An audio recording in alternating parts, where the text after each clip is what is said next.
place where you go to listen. I'm John Miller Adams.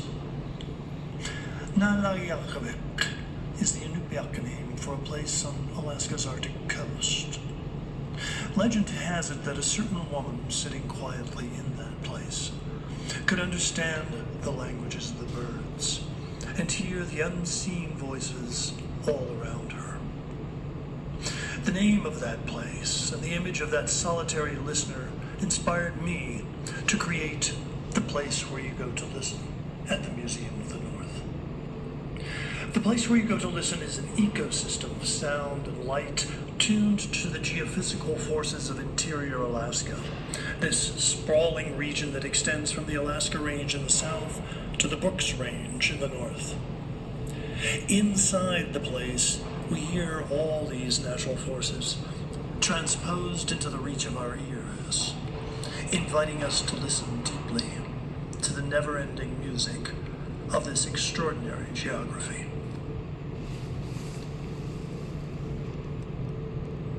As the sun rises and falls over the course of the day, as it moves around the horizon over the course of the year, the sonic atmosphere of the place changes.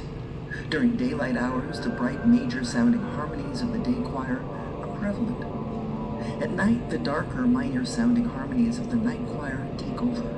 And around sunrise and sunset, when both the day and the night choirs are equally present, we hear especially inside the place where you go to listen, we can hear the aurora borealis. The activity of the aurora is closely associated with solar winds and perturbations in the Earth's magnetic field. In the place, data streams from 5 magnetometer stations around Alaska are translated into sound. When the aurora is active, you can hear bright bell-like tones scampering across the ceiling. Even during a summer day or a cloudy winter night, when you can't see the aurora in the sky, you can still hear the aurora inside the place.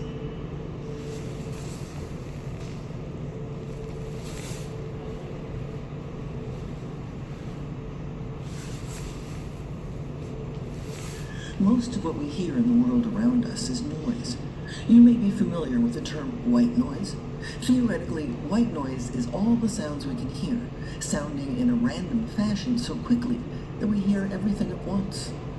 Pink noise is a slightly modified version of white noise that's a little bit more like the sound of the wind or sound of the air, breathing in the natural world. All the sounds in the place are created with pink noise, sculpted through an elaborate network of filters to create the virtual instruments and voices of these choirs.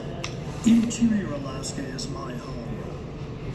I lived here for most of my adult life, and my music is deeply attuned to the rhythms and the elemental forces of this place. While I was composing the place where you go to listen, I thought of my work as a process of tuning the world. From the outset, I knew that no familiar musical instruments or recognizable sounds from nature would be heard inside the place. I was determined to avoid conventional modes of musical expression and picturesque images of nature. Responding to the elemental forces all around me, I shaped and reshaped the sounds until they had what I call the ring of truth, until they sounded like the aurora dancing, the sun and moon rising and setting, the circle of the seasons, and the earth moving beneath our feet.